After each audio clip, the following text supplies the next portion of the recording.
Livro Carta Aberta aos Católicos Perplexos, de Monsenhor Marcel Lefebvre. Prefácio. Antes de 1979, quando eu ouvia o nome de Monsenhor Marcel Lefebvre, mesmo sabendo por alto das perseguições que sofria, das ordenações no famoso seminário de Econe, na Suíça, ou da defesa da tradição, não havia em mim, no entanto, nenhum eco mais pessoal. Porém, no início de agosto daquele ano, um acontecimento diferente viria mudar essa situação. Dom Lefebvre entrava em nossa casa de Laranjeiras, no Rio de Janeiro. Meus pais o hospedaram, tiveram a honra de receber um bispo, e não um bispo qualquer. E a permanência que perdera seu fundador, Gustavo Corsão, um ano antes, via a resposta da divina providência ao vazio deixado pelo grande pensador. Vinha para encontrar-se com Dom Antônio de Castro Maia, na época ainda bispo titular da Diocese de Campos, Rio de Janeiro. Porém, Dom Antônio não compareceu ao encontro, o que muito contrariou o nosso hóspede. Mas nós, da permanência, aproveitamos bem sua visita, a ponto de firmar-se, a partir de então, uma relação muito próxima com a obra de Dom Lefebvre. Descobrimos então que o Bispo de Ferro, como a imprensa o chamava na época, era um exemplo de mansidão, de bondade, de boa educação e de piedade. Tomo a liberdade de citar um exemplo de uma de suas marcantes atitudes para que nossos leitores percebam algo do que outrora foi a civilização cristã. Em determinado momento da conversa, uma das moças, jovem de seus 14 ou 15 anos, entrou na sala. Imediatamente o bispo levantou-se para cumprimentá-la. Pode parecer um exemplo banal, mas não é. Já naquela época, se um superior entrasse numa sala com jovens, estes não se levantariam, nem para pais, nem para professores, nem para sacerdotes. Ali era o superior, e era um prelado, um bispo, que se levantava para o inferior.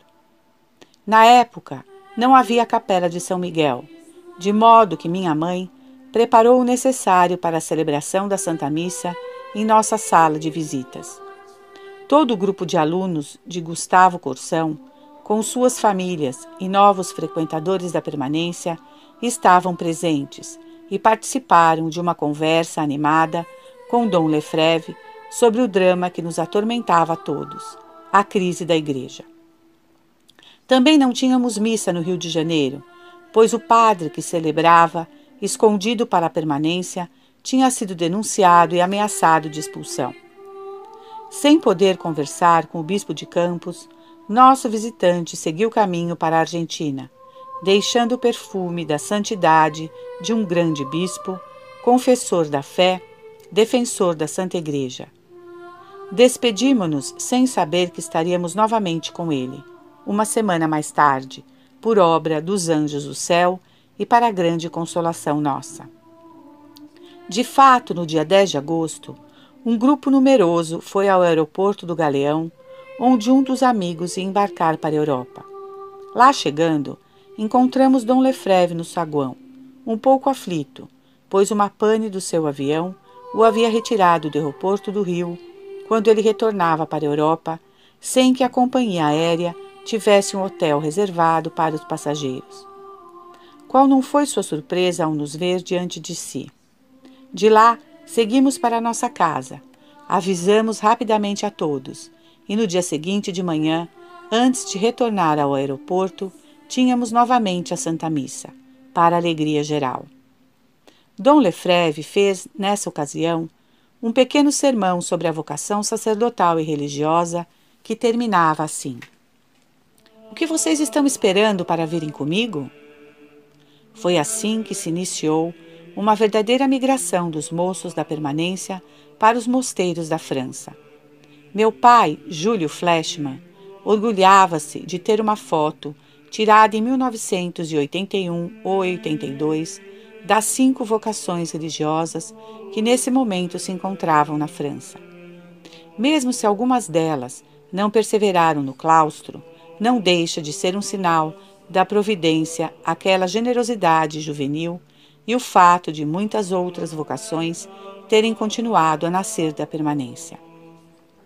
Alguns anos mais tarde, em 1983, quando Dom Antônio de Castro Maia já não era mais bispo titular de Campos, ainda na casa de meus pais, aconteceu aquele encontro que falhara em 1979.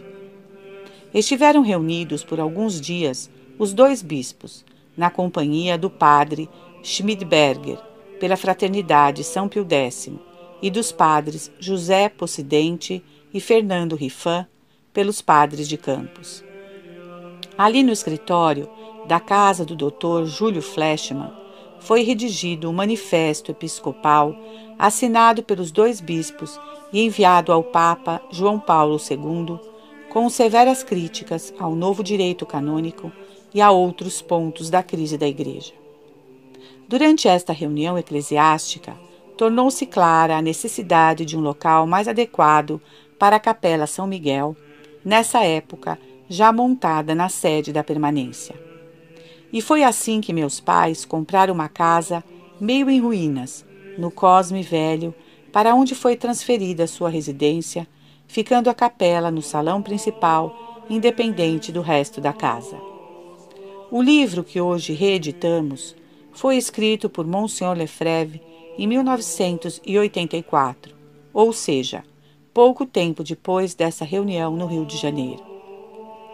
Nessa época, já éramos 2 membros da permanência no mosteiro beneditino de Les Barrocs, no sul da França, onde encontramos o mesmo ambiente de combate pela tradição que tínhamos na permanência.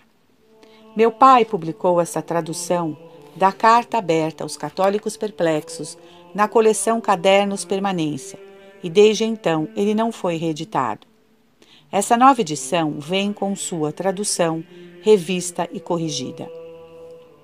Nossos leitores sentirão talvez alguma dificuldade devido às referências constantes aos acontecimentos relativos à França. Exemplos de excessos e abusos praticados por padres franceses, frases emitidas por bispos franceses, eventos políticos e religiosos acontecidos na França e mesmo algumas estatísticas datadas e ultrapassadas pelo tempo. Algumas dessas passagens foram corrigidas ou acrescentamos notas explicativas. Atualizamos algumas estatísticas, mas nem sempre isso foi possível. Porém, o que mais importa é a manifestação clara dos frutos apodrecidos do Concílio Vaticano II que assolavam a Igreja então, o que continua patente ainda hoje em qualquer parte do mundo. Dom Lefebvre escreveu este livro para mostrar aos leitores que não conhecem bem a tradição, que nunca estiveram em contato mais frequente com os priorados da Fraternidade Sacerdotal São Pio X, os fatos que precipitaram a Igreja na pior crise de toda a sua existência, além de alertá-los sobre as exigências que pesam sobre todos os católicos de protegerem sua fé, mesmo contra autoridades que manifestamente querem corrompê-la, mudá-la, conduzindo as almas a uma outra religião diferente do catolicismo.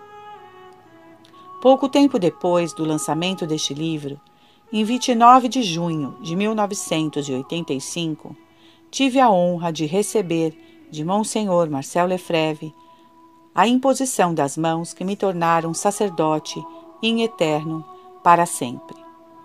E a divina providência quis, por seus caminhos misteriosos, que eu viesse a ser, muitos anos depois, o capelão responsável pela permanência.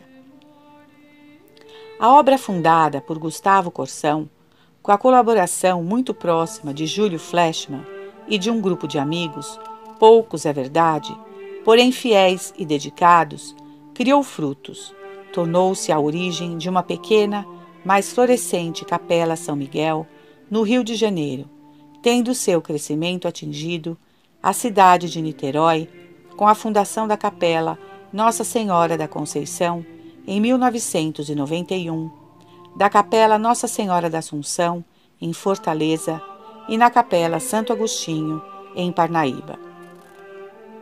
Ao todo, somos 9 padres ordenados saídos da permanência, além de uma freira dominicana na França. Todos fiéis à tradição, todos devedores, de um modo ou de outro, deste santo bispo que deu sua vida para devolver a tradição à vida da Igreja. Além dessa obra espiritual, da guarda da fé e das vocações, desenvolvemos nossa editora Permanência, que a princípio, com o trabalho artesanal de publicação de livros católicos antigos, edita hoje, de modo profissional, um belo catálogo de livros conhecidos dos católicos de todo o Brasil. Por fim, estamos iniciando o projeto de um colégio católico da tradição, o Colégio São Bernardo, para preservar as almas das nossas crianças contaminadas desde o berço por uma cultura anticatólica.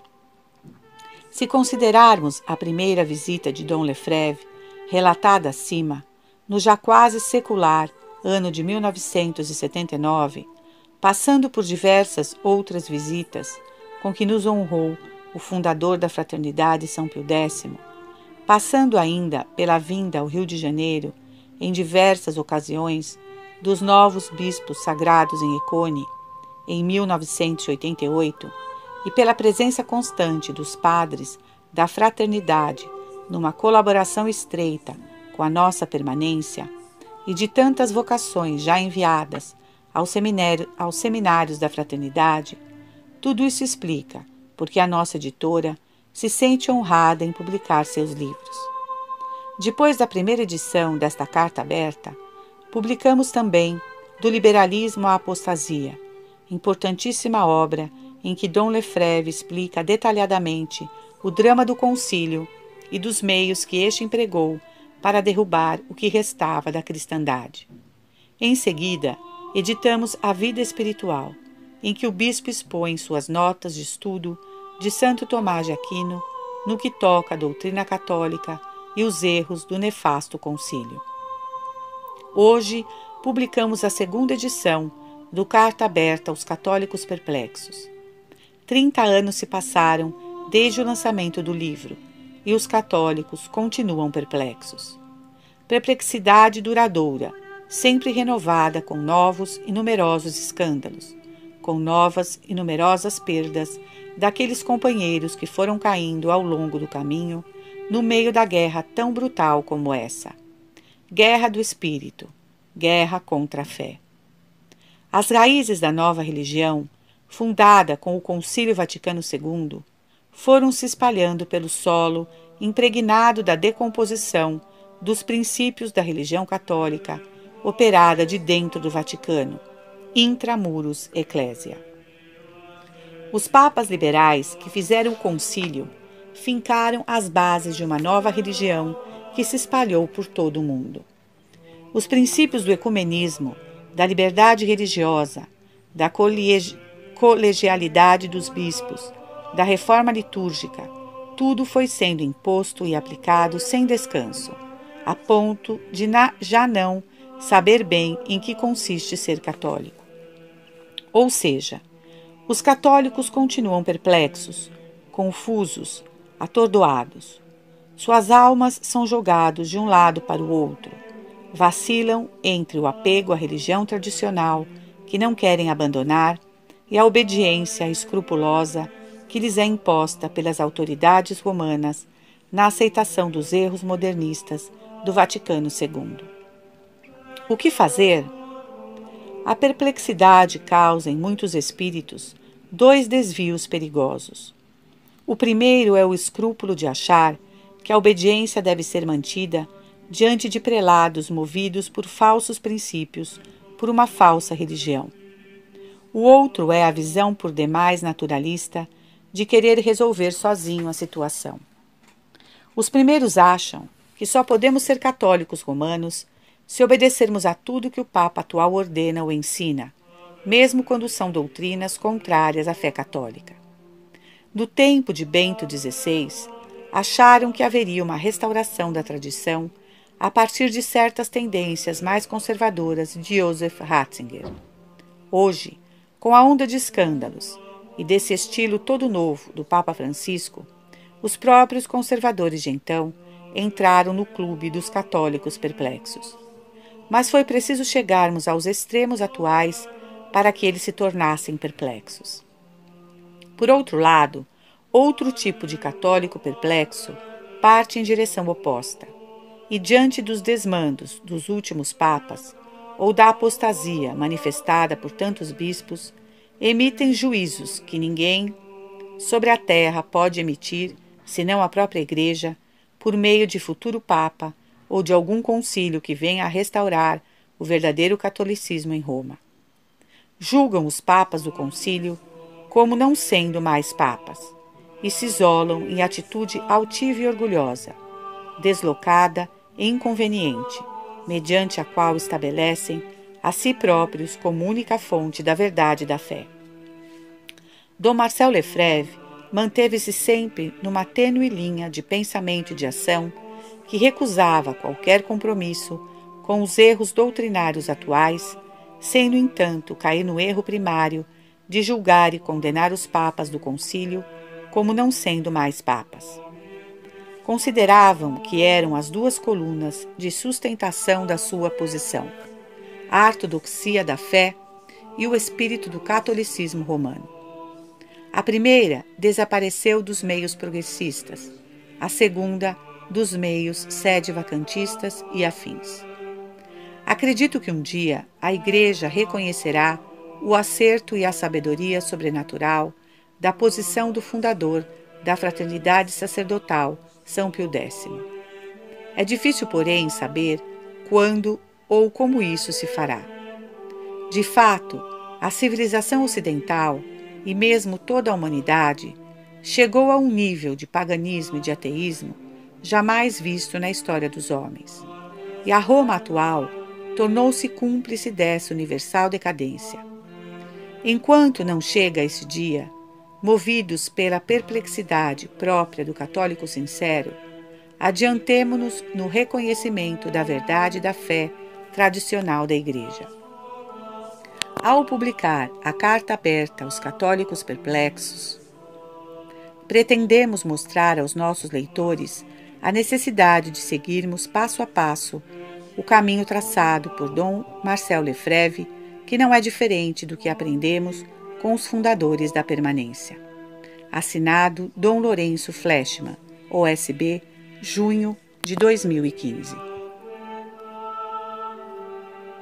1. A perplexidade dos católicos. Que os católicos deste final do século XX estejam perplexos, quem o negará?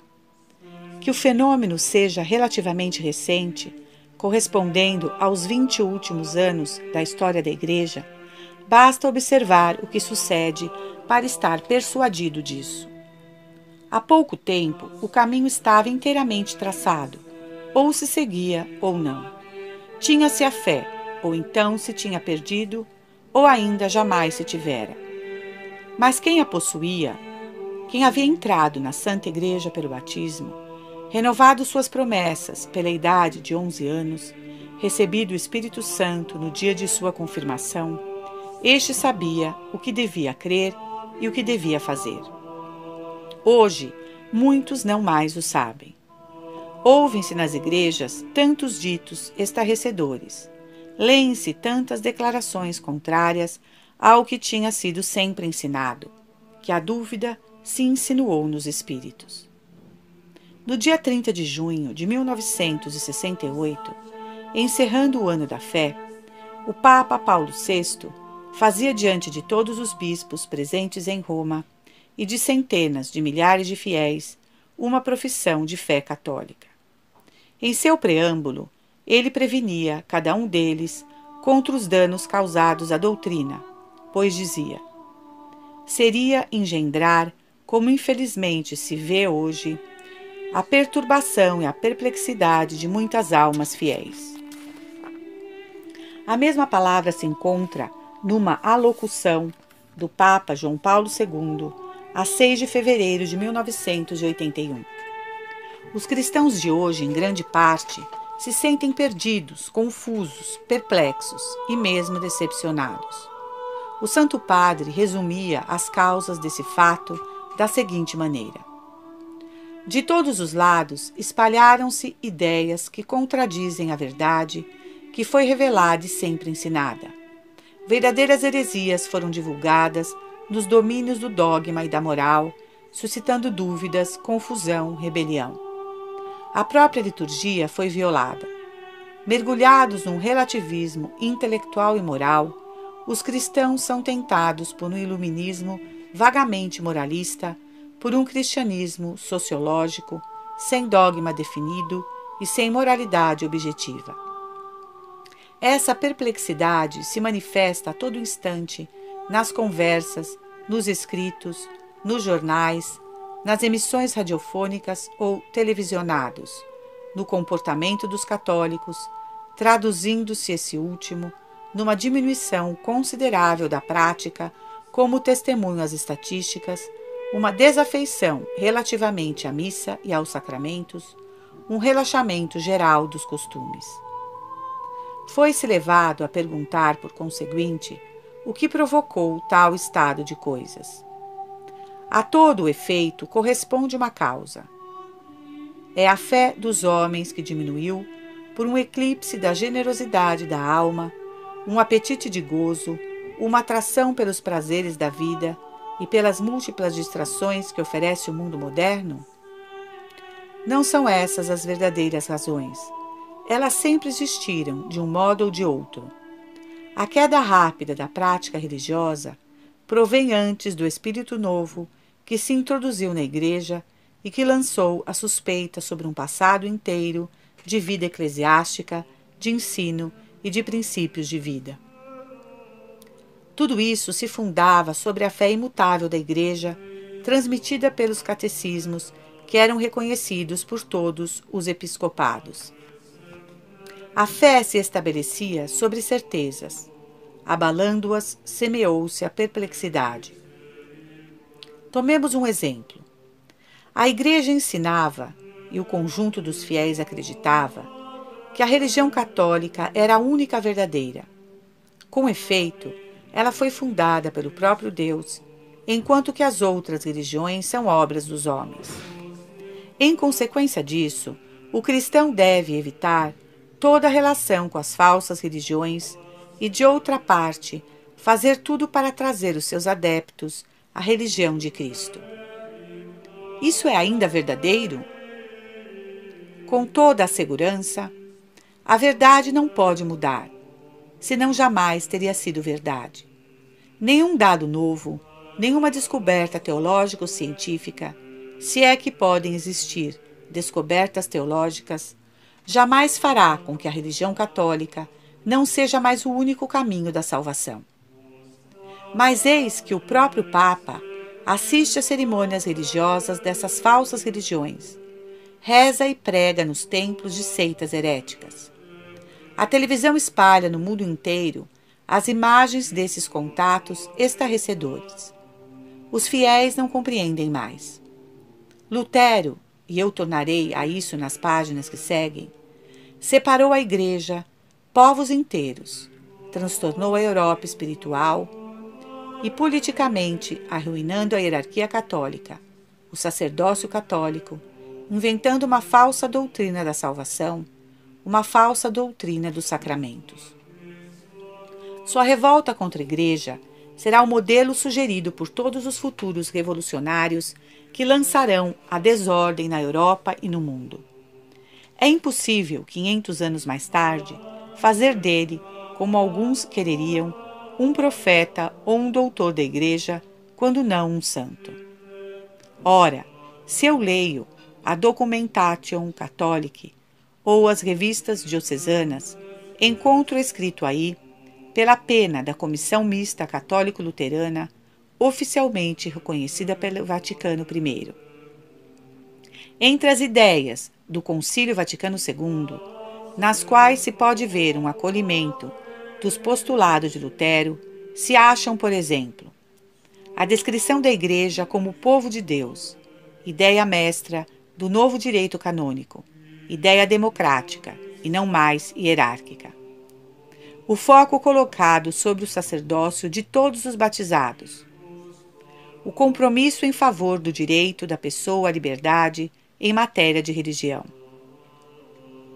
Outras exigências que Lutero tinha formulado em seu tempo podem ser consideradas como sendo satisfeitas na teologia e na prática da Igreja de hoje.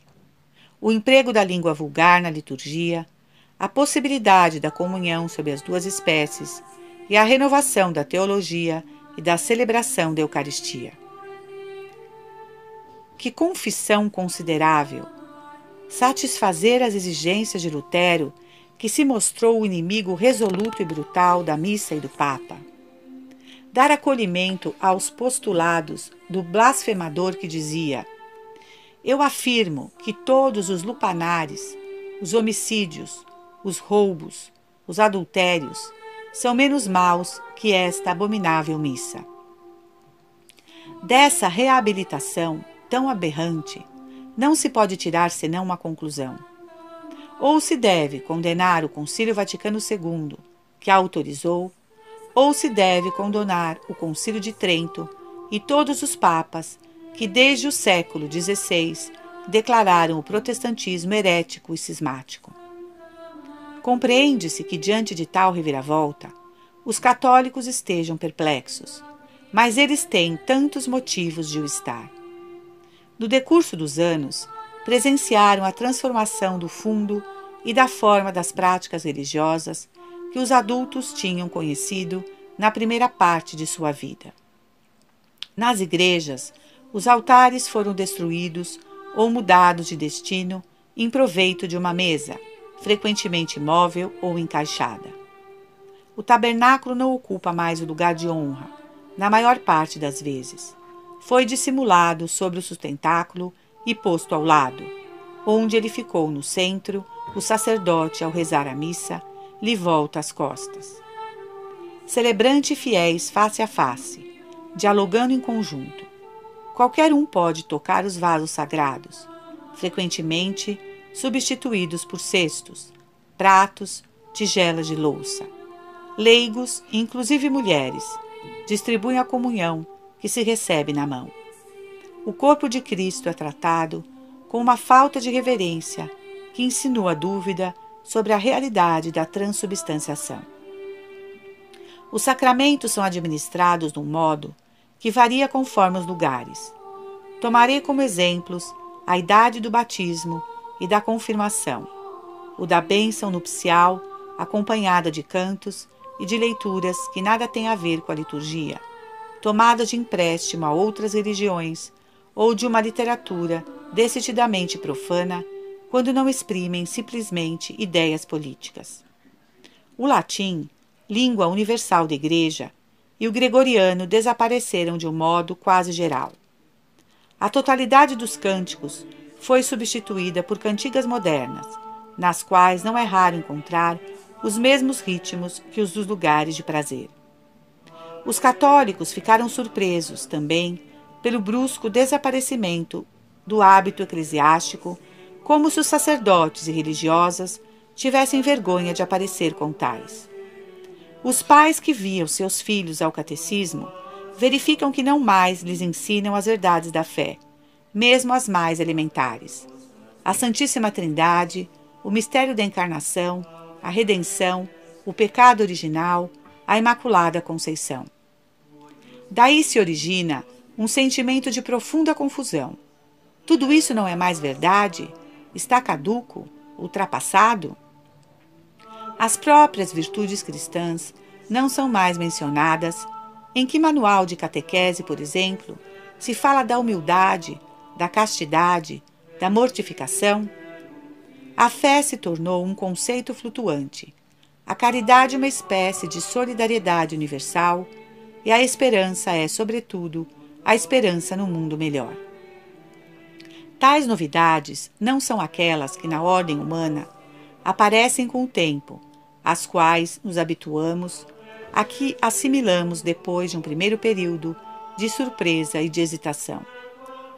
No decorrer da vida de um homem, muitas maneiras de comportamento se transformam. Se eu fosse ainda missionário na África, dirigir-me-ia para lá de avião, e não mais de navio, quando não fosse senão pela dificuldade de encontrar uma companhia marítima que fizesse ainda o trajeto. Nesse sentido, pode-se dizer que é preciso viver com seu tempo, e ademais se está obrigado a isso.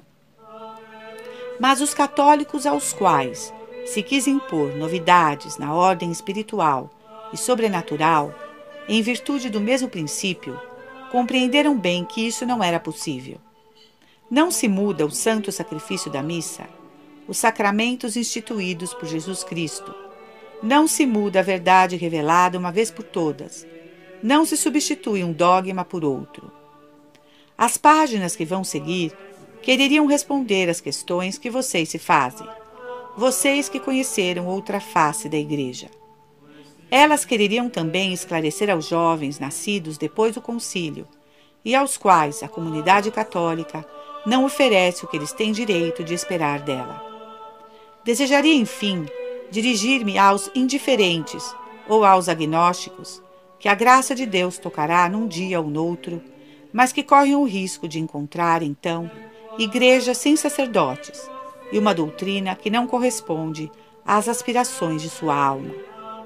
E, ademais, é com toda evidência uma questão que interessa a todo o mundo, se julga pelo interesse que nisso demonstra a imprensa de informação geral, em particular em nosso país.